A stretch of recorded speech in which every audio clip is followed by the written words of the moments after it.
অর্থ বছরে বাজেটে গার্মেন্টস শ্রমিকদের জন্য নিয়মিত রেশন প্রথা চালু করতে বাজেটে অর্থ বরাদ্দ রাখা হবে, যা মাননীয় প্রধানমন্ত্রী সহ সরকারের বিভিন্ন মহল থেকে আমাদের আশ্বাস দেওয়া হয়েছিল।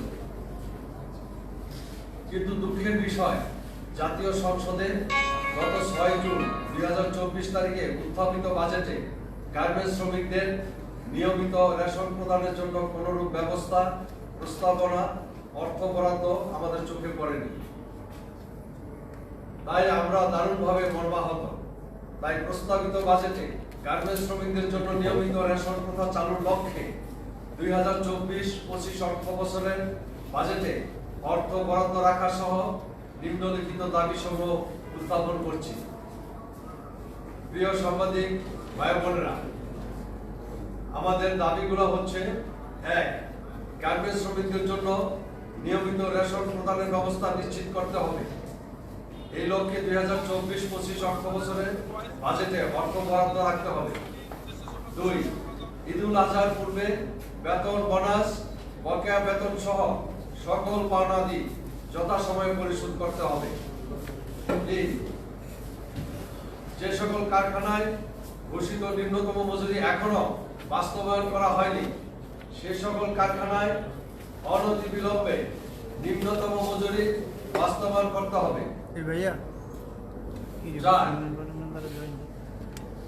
শ্রমিক বান্ধব শ্রম আইন প্রণয়নের লক্ষ্যে সংশোধনী সহ শ্রম আইন পূর্ণাঙ্গ বাস্তবায়ন করতে হবে। 5. শ্রমিক ও তাদের পোষ্যদের শিক্ষা, চিকিৎসা ও বাসস্থান নিশ্চিত করতে জাতির পিতা বঙ্গবন্ধু শেখ মুজিবুর রহমানের ঘোষণা অনুযায়ী প্রতিটি শিল্পাঞ্চলে শ্রমিক হাসপাতাল, শ্রমিকদের বাসস্থান এবং শিক্ষা প্রতিষ্ঠান স্থাপন করতে হবে।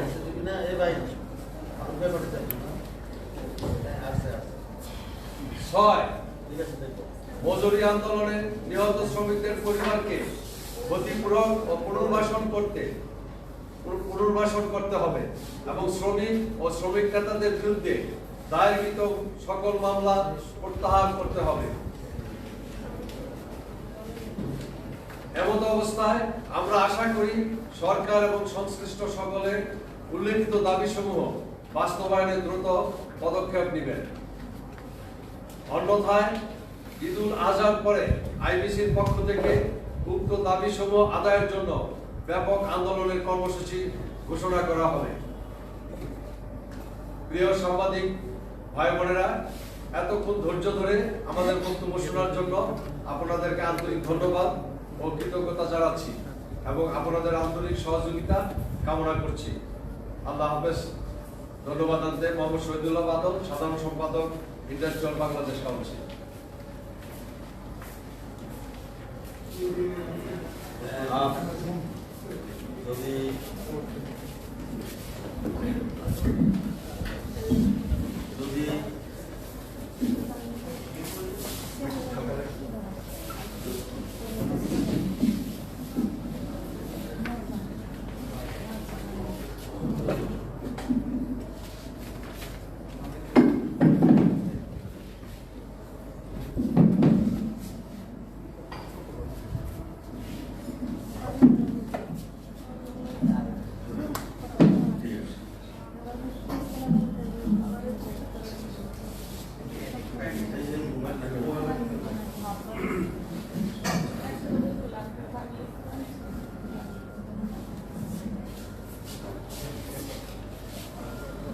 প্রিয় সাংবাদিক ভাই বোনেরা, এতক্ষণ আপনাদের সামনে আইবিসির সংগ্রামী সাধারণ সম্পাদক জনাব শহীদুল্লাহ বাদল আমাদের লিখিত বক্তব্যের 6 দফা দাবি আপনাদের সামনে তুলে শুনিয়েছেন। আমি শুধু সংক্ষেপে আপনাদেরকে যে দাবিগুলোর কথা আমরা উল্লেখ করেছি,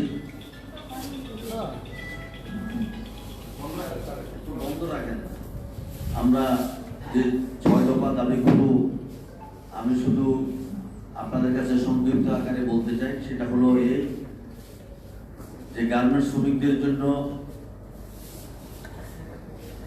রেশনিং প্রথা চালুর যে প্রত্যাশা আমাদের ছিল, আমরা বলেছি রেশনিং প্রথা চালু করতে হবে এবং বাজেটে এর জন্য বরাদ্দ রাখতে হবে।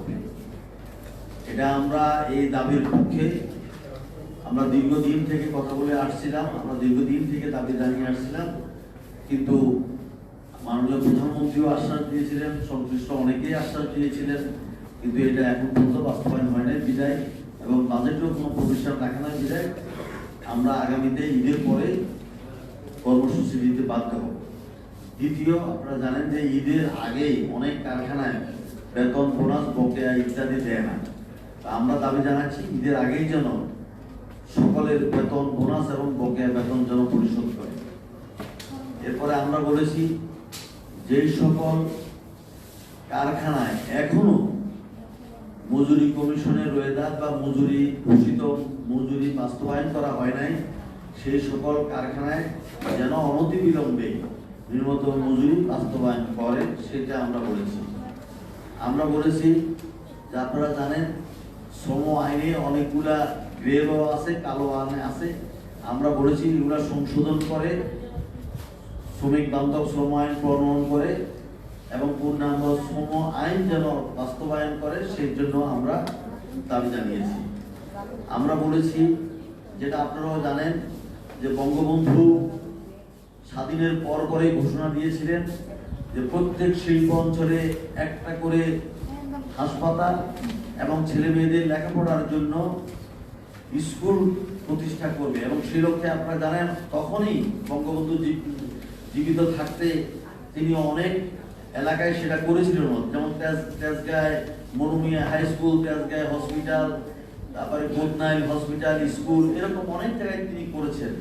কিন্তু আমরা এখন দাবি জানিয়েছি যে সে বঙ্গবন্ধুর সে ঘোষণা অনুযায়ী প্রত্যেকটা শিল্প অঞ্চলে আমাদের গার্মেন্টস শ্রমিকদের জন্য হাসপাতাল করতে হবে এবং তাদের ছেলে মেয়েদের লেখাপড়া করার জন্য শিক্ষা গ্রহণ করার জন্য শিক্ষা প্রতিষ্ঠান বা স্কুল প্রতিষ্ঠা করতে হবে। এরপরে আরেকটা দাবি, যেটা আপনারা জানেন, যে গত মজুরি আন্দোলনে আমাদের অনেক শ্রমিক নিহত হয়েছে এবং অনেক শ্রমিকের নামে মামলা করা হয়েছে। আমরা এই নিহতদের পরিবারকে ক্ষতিপূরণ দেওয়ার জন্য, পুনর্বাসন করার জন্য দাবি জানিয়েছি, এবং যে সকল শ্রমিকের বিরুদ্ধে বা শ্রমিক নেতার বিরুদ্ধে মামলা রুজু করা আছে, সেই সকল মামলা প্রত্যাহারের দাবি জানিয়েছি। প্রিয় সাংবাদিক ভাইয়েরা, বোনেরা, আপনারা আশা করি আমাদের এই দাবিগুলো যেভাবে যে কোনোভাবেই হোক আমরা এগুলো আদায়ের জন্য দৃঢ় প্রতিজ্ঞ এবং আপনাদের সার্বিক সহযোগিতা কামনা করছি। কারো যদি কোনো প্রশ্ন থাকে আপনারা বলতে পারেন। কামরুল আলম ভাই, আমি একটু বলি। আমি একটু উত্তর দিচ্ছি, সেটা হলো যে এই রেশনিং বিষয়টা আমরা যখন আপনার টিসিসির মিটিং হয়, মাননীয় প্রতিমন্ত্রী শ্রম কর্মসংস্থান মন্ত্রণালয় উনি বলেছেন যে আমরা আমাদের এই 6 দফা দাবি মানার জন্য আমরা সরকার সহ সংশ্লিষ্ট সকলের প্রতি আহ্বান জানাচ্ছি। এই দাবি আমরা আলোচনার মাধ্যমে আবারও বলছি, সরকার এবং সংশ্লিষ্ট সকলে যেন মেনে নেন, সেজন্য আমরা তাদের প্রতি বিনীত আহ্বান জানাচ্ছি। তবে এই দাবি যদি না মানা হয়, ঈদের পরে আইবিসির পক্ষ থেকে আমরা কঠোর আন্দোলনের কর্মসূচি ঘোষণা করব। আল্লাহ হাফেজ। আমি যে কথা বলতেছিলাম যে মাননীয় প্রতিমন্ত্রী শ্রম কর্মসংস্থান মন্ত্রণালয় উনি আমাদেরকে আশ্বাস করেছিলেন যে এই রেশনিং ব্যবস্থার বিষয়টা উনি মাননীয় প্রধানমন্ত্রীর সাথে আলোচনা করে এটার একটা পদক্ষেপ দিবেন। তো আমরা সেই আশায় আমরা আছি যে নিশ্চয়ই উনি মাননীয় প্রধানমন্ত্রীর সাথে আলাপ আলোচনা করে যাতে এই গার্মেন্টস শ্রমিকদের জন্য রেশনিং ব্যবস্থাটা অন্তত এই বাজেটে বরাদ্দ থাকে এবং ব্যবস্থা না হয়, এই পদক্ষেপ উনি গ্রহণ করবেন। ভাই, আমি বলার পরে আপনি বললে ভালো হবে। আমার নাম মইনুল, আমি নিউ এজে কাজ করি। New age. এই যে টিসিসির মিটিংয়ে আপনারা বলেছিলেন, ওখানে আমরাও ছিলাম অনেকে, যে সেখানে, কিন্তু সেটা হয়নি। যাই হোক, তার জন্য আপনারা একটা আন্দোলনের চিন্তাও করছেন ঈদের পরে। এখন কামরুল আনাম ভাই, আপনারা যে দাবি 6টা বলেছেন, তার মধ্যে একটা আছে যে মজুরি যেসব ফ্যাক্টরিতে বাস্তবায়ন হয়নি সেগুলোতে অনতিবিলম্বে বাস্তবায়ন করতে হবে। আমাদের জানার বিষয় হলো যে আপনাদের হিসাবে, আইবিসির হিসাবে, কত পার্সেন্ট ফ্যাক্টরিতে এখনও পর্যন্ত এই ন্যূনতম মজুরি নতুন যেটা ঘোষণা হয়েছে এটা বাস্তবায়ন হয়নি, এটা আপনাদের কোনো পরিসংখ্যান আছে কিনা? আরেকটা হলো যে আমাদের এই 18 সালের পরে এসে আবারও এখন আইন সংশোধনের যে ইয়েটা চলছে, মাঝখানে আমরা অভিযোগ পেয়েছিলাম যে আইবিসিকে পাশ কাটিয়েও টিসিসির ওইখানে টেকনিক্যাল যে ট্রাইপারটাইট কমিটির মিটিংয়ে পাশ করানোর একটা চেষ্টা হয়েছিল। তো কালো আইনের যে কথাগুলো বলছেন আপনারা একটা আছে যে লেবার ট্রেড ইউনিয়ন রেজিস্ট্রেশনের ক্ষেত্রে যে থ্রেশ হোল্ড বেঁধে দেওয়া, বা আরও কোনগুলোকে আপনারা দু একটা কালো আইন কোনগুলোকে বলবেন যদি একটু বলেন। আর কত পার্সেন্ট ফ্যাক্টরিতে বাস্তবায়ন হয়নি আর কোনগুলো কালো আইন বলবেন? কত পার্সেন্ট ফ্যাক্টরিতে বাস্তবায়ন হয় নাই সেই রিচার্জ এখনো শেষ হয় নাই, এটা চলমান আছে। আমাদের আমরা একটা এজেন্সির মাধ্যমে এটা চেষ্টা করছি যে তথ্য উপাত্ত সংগ্রহ করার জন্য। তবে হয়নি সব জায়গায়, এটা তো ঠিক হয়নি সব জায়গায়, এটা ঠিক। কারণ আমাদের কাছে যে কমপ্লেনগুলো আসছে বা শ্রমিকদের যেসব ফ্যাক্টরি শ্রমিকেরা আমাদের সাথে দেখা করছে অনেকের সাথে, তারা বলছে যে আমাদের এখানে এখনো মজুরি কমিশন বাস্তবায়ন হয় নাই। সেই কারণেই আমরা জানি যে কিছু কিছু কারখানা মজুরি কমিশন এখনো বাস্তবায়ন করে নাই। সেই মানে পয়েন্ট ফিগার আশা করতেছি হয়তো ঈদের পরে আমরা পেলে আপনাদেরকে আমরা এরকম আয়োজনের মাধ্যমে হয়তো জানিয়ে দিতে পারবো। আর আপনার দ্বিতীয় প্রশ্ন হলো কালো আইন।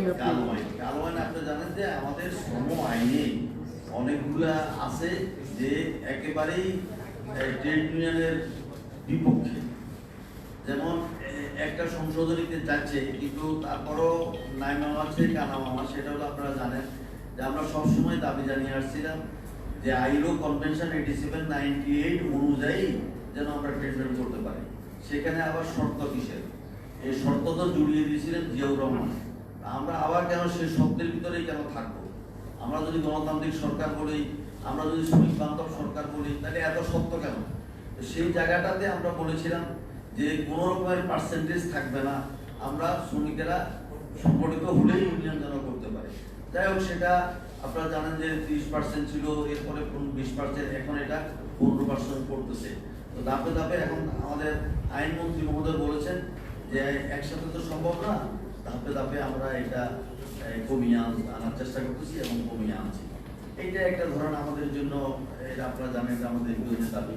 দ্বিতীয় হলো ইউনিয়নের আইনে আছে যে ইউনিয়ন উইদিন দ্য প্রিমিসেস এত গজের ভিতরে, কিন্তু এটাকে এখন চালাকি করে এমন ভাবে দিয়েছে যে যেটা এত গজের পরে তো অন্য ফ্যাক্টরি, তারপরে তো অন্য ফ্যাক্টরি, তারপরে তো অন্য ফ্যাক্টরি, তা আবার ইউনিয়ন কোথায়? সুতরাং এই যে কৌশল এই কৌশলগুলা, এরকম অনেকগুলা আইন আছে যে আইনগুলা মনে হচ্ছে যেন খুবই ভালো না, কিন্তু ভিতরে যখন ঢোকা হবে তখন দেখা যাবে যে এগুলো সত্যিকার অর্থে আমাদের সাথে ফিট করে না। সেই জন্যই আমরা অনেকগুলো আইনকে আমরা কালো আইন বা গ্রে ল বলি এবং আমরা এগুলো সংশোধন করে শ্রমিক বান্ধব আইন যেন প্রণয়ন করে বা সংশোধন করে সেইটার কথাই আমরা দাবি করি। শ্রম আইনের বিষয় যেটা আপনি জানেন যে শ্রম আইনের আমাদের একটা কমিটি আছে, তারা যে ত্রিপক্ষীয় কমিটি, তারা সেই বিষয়ে এখন কিন্তু কাজ করছে এবং সেই সুপারিশগুলো নিয়ে আবার এটা টিসিসিতে সেখানে আলোচনা হবে। সেই টিসিসিতে আলোচনার পরে সেটা আপনার পার্লামেন্টে যাবে। এই বিষয়ে আমাদের যে কমিটি, সেই কমিটি কাজ করছে। প্রিয় বন্ধুরা, আমি কুতুবউদ্দিন আহমেদ, ইতিমধ্যে পরিচয় পেয়েছেন, সাবেক সাধারণ সম্পাদক। আমি যে কথাটা বলতে চাচ্ছি সেটা হলো যে আমাদের যে রেশন প্রথা চালু করবে, শুধু রেশন দিতে হবে না, সেটা সাবসিডাইজ ভর্তুকির রেটে সেই রেশন দিতে হবে। এবং ভর্তুকির রেটে একসময় রেশন কিন্তু বাংলাদেশে ছিল, পরবর্তীতে স্বাধীনতার পরেও ছিল, চালু ছিল, কিন্তু আনফর্চুনেটলি দ্যাট ওয়াজ ট্রু। এবং দ্যাটস ওয়াই আমরা সেটাকে রিস্টাবলিশ করার জন্য, রিএনফোর্স করার জন্য আমরা অনুরোধ করতে চাচ্ছি। এবং প্রধানমন্ত্রী যেখানে কথা দিয়েছেন, আমার বিশ্বাস প্রধানমন্ত্রী কোথায় কোনো কথা দেওয়া মানে কি সেটা অবশ্যই আইনে পরিণত হয়। এবং in spite of his her commitment আমরা কিন্তু দেখতে পাচ্ছি না তার কোনো প্রতিফলন বাজেটে নেই। অতএব আমরা সাবসিডাইজড রেটে মানে আমাদের সেই রেশন প্রথা চালু করার জন্য আমরা অনুরোধ করতে চাই। বাংলাদেশের লাইফলাইন, ইকোনমিক লাইফলাইন কিন্তু এই গার্মেন্টস সেক্টর। সেই গার্মেন্টস সেক্টরের আজকে মজুরি পৃথিবীর সবচেয়ে কম, পৃথিবীর মধ্যে সবচেয়ে কম। এত কম মজুরিতে শ্রমিকরা বেঁচে থাকতে পারে না, এবং জিনিসপত্রের দাম যেভাবে হুড় করে বেড়ে যাচ্ছে, সেই অবস্থা থেকে পরিত্রাণের জন্য অবশ্যই একটা রেশন প্রথা চালু করা উচিত। এবং পাশাপাশি আর একটা জিনিস, আমাদের এই সেই যেইভাবে তারা ইন্টারন্যাশনাল রেটে মজুরি হওয়া উচিত, এবং মজুরি জীবন ধারণের জন্য মজুরি হওয়া উচিত। বিশ্বব্যাপী এটার স্লোগান চলছে, আমরা বাঁচার মতো মজুরি চাই। বাঁচার মতো মজুরি যদি চাই, তাহলে অবশ্যই ইন্টারন্যাশনাল স্ট্যান্ডার্ডে আমাদের সেই মজুরি হওয়া উচিত। যেহেতু আমাদের সমস্ত R&D সেক্টরের সমস্ত প্রোডাক্টগুলি বিদেশে রপ্তানি হয়, অতএব বিদেশের সাথে তাল রেখে সেই মজুরি নির্ধারণ হবে। আচ্ছা, তারপরে হলো শ্রম আইনের কথা, যেখানে আমাদের বন্ধুরা বলেছেন শ্রম আইন, যখনই আমরা শ্রম আইন পরিবর্তনের কথা শুনি ভাবি যে এইবার বোধহয় শ্রমিকদের কোনো উন্নতি হবে, কিন্তু পরে দেখতে পাচ্ছি কি যখনই শ্রম আইন পরিবর্তন হয় তখনই এটা ডিক্লাইন করে, শ্রমিকদের মানে সুযোগ সুবিধা আরো নিম্নমুখী হয়। এই অবস্থা হইতে চলতে পারে না। অতএব আমরা মনে করি শ্রম বান্ধব শ্রম আইন চালু করা উচিত, এবং শ্রম বান্ধব শ্রম আইন চালু করতে হলে অবশ্যই সেই ব্ল্যাক লয়ের কথা বলেছেন, যেমন একটা কারখানা থেকে শ্রমিকদেরকে চাকরিচ্যুত করা উইদাউট শোয়িং এনি রিজন, কোনো কারণ দর্শানো ব্যতিরেকেই যে কোনো শ্রমিককে বের করে দিতে পারবে, এই শ্রম আইনে এই ধারাটি আছে। অতএব এই যারা আমরা এই ধারাটি we want to get rid of this মানে ব্ল্যাক ল, এবং সেইটা ইমিডিয়েটলি উইদাউট গভর্নমেন্ট উচিত এই ব্ল্যাক লটা যে কোনো কারণ দর্শানো ব্যতিরেকে চাকরিচ্যুতি এইটা। তারপরে আমাদের ইউনিয়ন, ট্রেড ইউনিয়ন আমাদের আছে, ওই যে একটা কথা আছে গোয়ালে গরু গোয়ালে আছে কিন্তু মানে খাতায় আছে গোয়ালে নাই। এখন কি অবস্থা, আমাদের ইউনিয়ন 500-700 হয়তো হয়েছে, আউট অফ 4000 ইন্ডাস্ট্রিজ 500-700 ইউনিয়ন হয়েছে। তাও মনে হয় আমরা এটাকে বলি ইয়েলো ইউনিয়ন। আবার যেগুলোর কোনো এগ্রিমেন্ট করার সুযোগ নাই, মালিক পক্ষ they are very much reluctant to accept the union, trade union activities. That's why it is our earnest appeal to the government, এবং ধরো আপনারা সাংবাদিক যারা আছেন বন্ধুরা, তাদের মাধ্যমে এই পত্রিকায় আমাদের এই নিউজটি সুন্দরভাবে আপনারা ফলাও করে ছাপিয়ে আমাদেরকে কৃতজ্ঞতা পাশে বারবদ্ধ করবেন, এবং আগামীতে আপনাদের সাংবাদিক বন্ধুরাই কিন্তু আমাদের একমাত্র ভরসা, যারা শ্রমজীবী মানুষের পক্ষে আপনাদের কলম চালিত হয়, এবং সেই কলমের উদ্ধার লেখনের মাধ্যমেই আমরা শ্রমিকদের মুক্তির দিশা তারা খুঁজে পাই। সেজন্য আপনাদের উপরেই আমাদের একমাত্র ভরসা। এবং আজকে যে সাংবাদিক সম্মেলনের প্রতিপাদ্য বিষয় আলোচনা করা হয়েছে, এবং আমাদের সাধারণ সম্পাদক সিনিয়র ভাইস প্রেসিডেন্ট ওনারা যে কথাগুলি বলেছেন, অবশ্যই এটা পরিধানযোগ্য, এবং আমাদের বিশ্বাস এরা সরকার আমাদের কথাগুলি শুনে যথাযথ ব্যবস্থা গ্রহণ করবেন, এবং মজুরি সংক্রান্ত ব্যাপারে ঈদের আগে যে পেমেন্ট করা দরকার সেগুলোও করবেন। ধন্যবাদ। আমি আজাদ।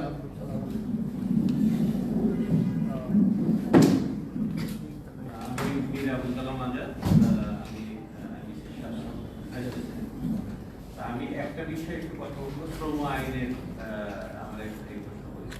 এখানে আমাদের 114টি প্রস্তাবনা দেওয়া হয়েছিল শ্রম আইনে।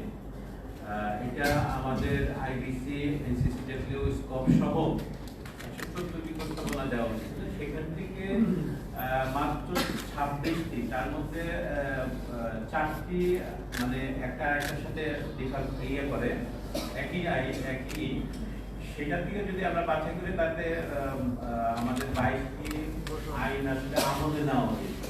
আমরা যে প্রস্তাবনা দিয়েছি বাকিগুলো করা হয় আমলে নেয়নি।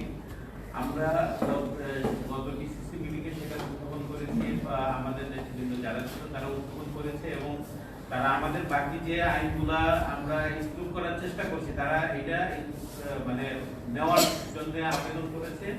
এখন বাকিটা হলো যে এই ডিসিসি বা এই মন্ত্রণালয় থেকে যারা আইন প্রণয়ন করবে তারা তাদের উপর নির্ভর করতেছে। এখন এর আগে তো আপনারা জানেন যে খুব তড়িঘড়ি করে রাষ্ট্রপতি স্বাক্ষর নেওয়ার চেষ্টা করেছিল, বাট সেটা আবার ফেরত আসছে আবার নতুন করে। তো সেই জায়গায় আমরা চেষ্টা করছি যে আমাদের এই প্রস্তাবনাগুলো ইনক্লুড করার জন্য। তো আপনারা এটা যদি কি কি প্রস্তাবনা আমাদের আছে এটা যদি নিতে চান আমাদের নিতে পারবেন, আমরা আমাদের সাথে যোগাযোগ করলে, এবং এটা যাতে আসে সেটার জন্য আপনাদের লেখনের মাধ্যমে আমরা যাতে এই আমাদের প্রস্তাবনাগুলা এই নতুন আইনে আসে সেটা আমরা চেষ্টা করছি এবং আপনাদের সহযোগিতা করব।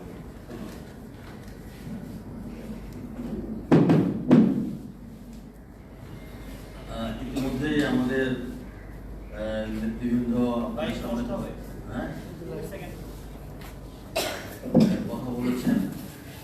এরপরেও যদি আপনাদের কারো যদি কোনো প্রশ্ন থাকে এবং আপনারা যদি কোনো প্রশ্ন থাকে, নিশ্চয়ই আমরা আপনাদের প্রশ্ন শুনবো এবং আমরা চেষ্টা করবো আপনাদের প্রশ্নের উত্তর দিতে। যদি কারো প্রশ্ন থাকে প্লিজ। আমি আজকে পত্রিকাটা করি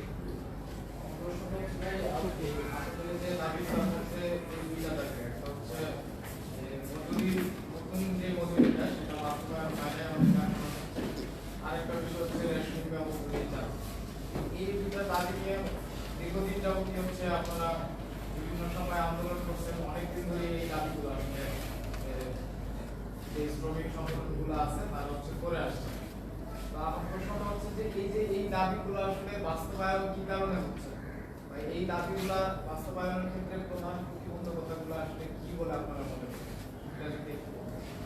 না, এটা আসলে প্রতিবন্ধকতা কিছু নাই, এটা it's a question of mindset of the employers.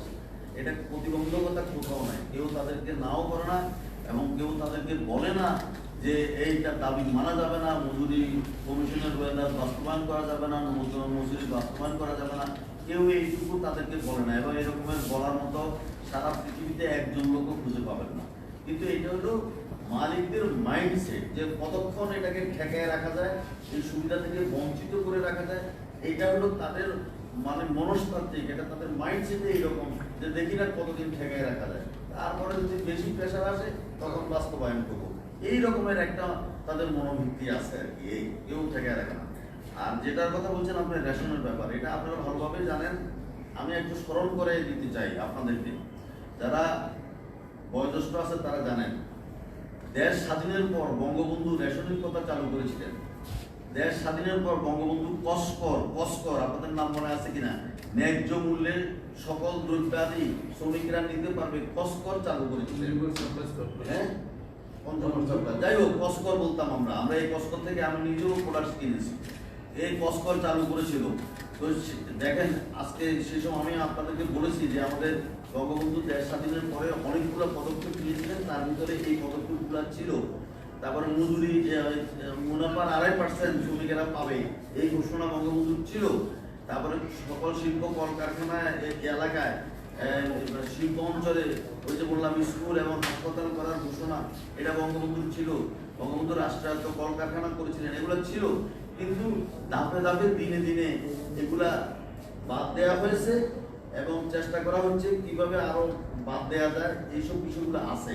তা আমাদের দাবি এখানে এইবার যে গত আন্দোলনে 2023 সালে আপনারা দেখেছেন যে 2023 সালে একটা আন্দোলন হয়েছিল সর্বপ্রথম মিরপুর থেকে। তখন সেই আন্দোলনের সময় মাননীয় প্রধানমন্ত্রী তিনি বলেছিলেন যে এটা বিবেচনা করা যায় কিনা, যে তাদেরকে রেশন দেওয়ার জন্য বিবেচনা করা যায় কিনা। তখন আমরা তখন শাহজাহান খান মাননীয় মন্ত্রী ছিলেন এবং তিনি শ্রমিক নেতাও বটে। তখন তিনিও আমাদের সাথে এটা নিয়ে মিটিং করেছিলেন স্বাধীনতা হলে, এবং তিনি বলেছিলেন যে মাননীয় প্রধানমন্ত্রী তাকে এটা বলেছে এবং আমাদের সাথে আলাপ করে এটা বলার জন্য যে এটা কিভাবে হতে পারে। কিন্তু অথচ দেখা গেল এই যে বাজেটটা ঘোষণা হলো, বাজেটে 1 টাকার প্রভিশনও নাই রেশনের কথার জন্য। তাহলে রেশন পাবে কিভাবে শ্রমিকেরা? এবং মালিকেরাও কিন্তু রাজি। আমরা কিন্তু ইতিমধ্যে অনেক মালিকের সাথেও কথা বলেছি যে আপনারা কি বলেন। মালিক, আমি এই গত সপ্তাহে হাতেম ভাইয়ের সাথেও আমার কথা হয়েছে, সমকালে একটা বিজেপির হাতেম সাহেব, হ্যাঁ, ওনার সাথে আমার গত কিছুদিন আগে সমকালে একটা প্রোগ্রাম ছিল, সেখানে দেখা হয়েছে। তিনি নিজেই তখন বলছেন যে না, এইটা রেশনের কথা চালু হওয়া উচিত। এইসব বিষয়গুলো আছে। আপনারাও ভালো বুঝেন, আমরাও ভালো বুঝি, আপনারাও আপনাদের মজুরির জন্য চিৎকার করেন, আপনাদের রোজগার বাস্তবায়নের জন্য চিৎকার করেন, এটা একটা প্রবণতা। সুতরাং আমরা আগামীতে আশা করতেছি ইনশাআল্লাহ ঈদের পরে আমরা কর্মসূচি দিব, আন্দোলনের কর্মসূচি ঘোষণা করবো। বাচ্চা না গেলে মাও তুলতে না, সুতরাং এটা আমরা জানি। আর আমরা আন্দোলন ছাড়া এগুলো হয় না, হবে না, এটাও আমরা জানি। সুতরাং আন্দোলন করে ইনশাআল্লাহ আদায় করবো। আচ্ছা, কুতুব ভাই আছেন এখানে, বহু পুরনো দিনে আনাম ভাই, আপনারা শ্রমিক আন্দোলন করছেন এবং বাজেট পরবর্তী এই যে সংবাদ সম্মেলন আপনারা করছেন বাজেটে আপনাদের রেশনিংয়ের বরাদ্দের জন্য, আপনারা স্পেসিফিক বলতে পারবেন কিনা যে বাজেটে শ্রমিকদের জন্য কোনো কিছুই কি আছে? এই বাজেটে শ্রমিকদের জন্য স্পেসিফিক কোনো ঘোষণা কি আছে বাজেটে? বাজেটে শ্রমিকদের জন্য ঘোষণা আছে বলে আমাকে জানানো। কারণ শ্রমিকদের জন্য যা আছে মজুরি ডিক্লারেশন যেটা হয়েছে মজুরি, শ্রমিকদের কল্যাণমূলক কোনো কিছু আছে যেটা আমাদের জানা নেই। তবে আমরা প্রত্যাশা করি যে প্রতিটি ওই যে যেটা আমাদের ইয়ে আছে প্রত্যেকটা শিল্পাঞ্চলে শিল্প ঘন এলাকায় শ্রমিকদের জন্য কলোনি নির্মাণ করা উচিত, হাসপাতাল থাকা উচিত এবং কল্যাণ সেন্টার থাকা উচিত। তাদের শিশুদের জন্য ডে কেয়ার সেন্টার, এই সমস্ত জিনিসগুলো কল্যাণমুখী। এবং তাতে হবে কি আমার মনে হয় এই ধরনের জিনিসগুলো যদি থাকে তাহলে প্রোডাক্টিভিটি এবং প্রফিটেবিলিটি এটা এনহ্যান্স হবে। এটা কোনো এবং এই সমস্ত জিনিসগুলা এদের ওই সাপোর্ট, শুধু বেতনেই কিন্তু সব কিছু না, শ্রমিকরা বেতন বাড়ালেই না, এই সাপোর্টগুলো থাকলে শ্রমিকদের মন মানসিকতা পুরো অ্যাক্টিভ থাকে কারখানায় প্রোডাক্টিভিটি এনহ্যান্স করার জন্য, বাড়াবার জন্য। সেজন্য আমরা মনে করি এটা পৃথিবীতে পরীক্ষিত যে পৃথিবীর বিভিন্ন দেশে যত শ্রমিক কল্যাণমুখী যত পদক্ষেপ নেওয়া হয়েছে সেই কল্যাণমুখী পদক্ষেপের কারণে শ্রমিকরা কিন্তু প্রোডাক্টিভিটি বাড়িয়েছে। এবং আমরা যে জানি 12 ঘন্টা 14 ঘন্টা 18 ঘন্টা কাজ করতো একসময় শ্রমিকরা, এখন 8 ঘন্টা কাজ করে, সেটা সেই 12 ঘন্টার থেকে কিন্তু এখন প্রোডাক্টিভিটি কম না। আরেকটা জিনিস হলো দেখা যাচ্ছে যে যখনই মজুরি ডিক্লেয়ার করছে সাথে সাথে শ্রমিকদের কাজের মাত্রা বাড়িয়ে দেওয়া হয়েছে। প্রোডাক্টিভিটি যে আমাদের তুমি আগে 10 পিস বানাতা এখন তোমাকে 15 পিস দিতে হবে। অথচ আমরা দেখতে পাচ্ছি আমরা ডলারের সাথে যদি আমরা সব মানে এটা অ্যাডজাস্ট করি তাহলে দেখতে পাচ্ছি যে ডলারের তুলনায় এখন ডলারটা যেভাবে আছে বেতন গত ডিক্লার্ড যে ওয়েজেস ছিল আগের সেই 18 সালে সে তার থেকে এখন কমে গেছে। আমরা সেই আন্তর্জাতিক বাজারে সেই এই যে ডলার রেট কমে যাওয়ার কারণে মজুরি বাড়াইছে, সরকার মজুরি বাড়িয়েছে, আসলে মজুরি বাড়ে না বরং কমেছে, ডিক্লাইন হচ্ছে। তো আপনাদের যদি আর কোনো প্রশ্ন না থাকে আমি জি বলেন। আমি আজকে সংবাদে কিছুদিন আগে আমি শ্রমভবনের সামনে দেখেছি আপনাদের প্রশাসনিকরা বিশাল বড় একটা আন্দোলন করেছেন, পুলিশদের সাথে ডাকাডাকি হয়েছে, কিন্তু আপনাদের তারা শ্রমিক অনেক দোষাদোষী করছেন, আপনাদের নেতাদের অনেকে পাশে পায়, অনেকে বলছেন যে বকেয়া বেতন পায়নি, এগুলোকে তারা যে ইন্ডাস্ট্রি ছিল সেটা বন্ধ করা দেওয়া হয়েছে চট্টগ্রাম। ওই সময় আপনাদের কাউকে পাশে পায়নি, আসলে এটা না পাওয়ার কারণে আমরা ওই শ্রমভবনের সামনে কি সেই আন্দোলনের সময় আমি আইবিসির জেনারেল সেক্রেটারি হিসাবে আমি শহীদুল্লাহ বাদল আমি বক্তব্য দিয়েছি, আমাদের সিনিয়র সহসভাপতি জেএম কামরুল আলম সে বক্তব্য দিয়েছে। আমরা তাদের দাবির পরিপ্রেক্ষিতে শুধু বক্তব্য দেই নাই, আমরা এই বিষয়টা নিয়ে ডাইফির আইজির সাথে আমরা কথা বলেছি, আনন্দ ভাই সহ আমি, এবং আমি আরেকটা সুযোগ পেয়েছিলাম যেহেতু আমি টিসিসির মেম্বার, সেই হিসাবে আমাদের একটা মিটিং ছিল, সেখানে সচিব সাহেবকে বিষয়টা অবহিত করেছি এবং সচিব সাহেব যুগ্ম সচিব সাহেব তারা এই বিষয়ে অবহিত এবং তারা বলছে যে এটা আমরা ব্যবস্থা নিচ্ছি।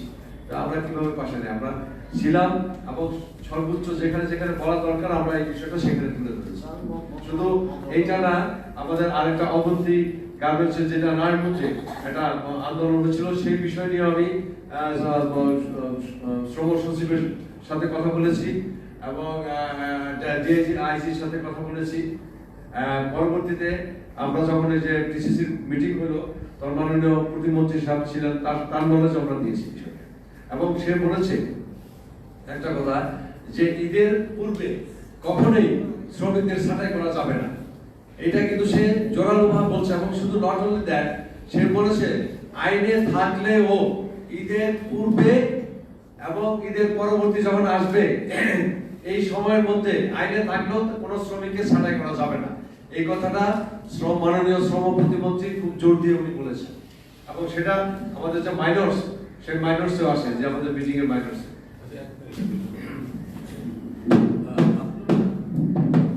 আপনি যে কথাটা বললেন যে এইভাবে অনেক অনেক আন্দোলন বাংলাদেশে আর্মি সেক্টরে হয়। সব আন্দোলনে যদি আমাদেরকে বলা হয়, ডাকা হয়, অবশ্যই আমরা সেখানে যাই এবং যাব। কিন্তু যদি ডাকা না হয়, কিছু কিছু সংগঠন আছে হয়তো আমাদেরকে ডাকে না, আইবিসি ডাকে না, তারা অন্যদেরকে ডাকে। এইটা হতে পারে, আমাদের অনুপস্থিতি থাকতেই পারে। আরেকটা জিনিস আমি বলি যে মজুরি আন্দোলনকে কেন্দ্র করে যারা জেলে গেছে, মামলা হয়েছে, সেই আমি একটা রেফারেন্স হিসেবে দিতে চাই। আমার মাসুদ রানা, আমার আঞ্চলিক কমিটির, সে আশুলিয়া আঞ্চলিক কমিটির সভাপতি, প্লাস আমার Bangladesh garments textile leather workers federation, যেটার আমি প্রেসিডেন্ট, সেই সংগঠনের সে অর্গানাইজিং সেক্রেটারি। এই ছেলেটা এখনো জেলে, তাকে এখনো মুক্ত করা হয় নাই। এবং কি হয়, the mysterious reason I don't know, কিন্তু আমি মনে করি যে he should be immediately release. এবং এই যদি হয় তাহলে শ্রমিকদেরকে আপনারা শ্রমিক বান্ধব সরকার বলে, শ্রমিক বান্ধব সরকার, শ্রমিকদেরকে মজুরি আন্দোলনের জন্য আটকাই রেখে শ্রমিক বান্ধব সরকার কিভাবে হয় আমরা জানি না। যদি শ্রমিক বান্ধব সরকার হয়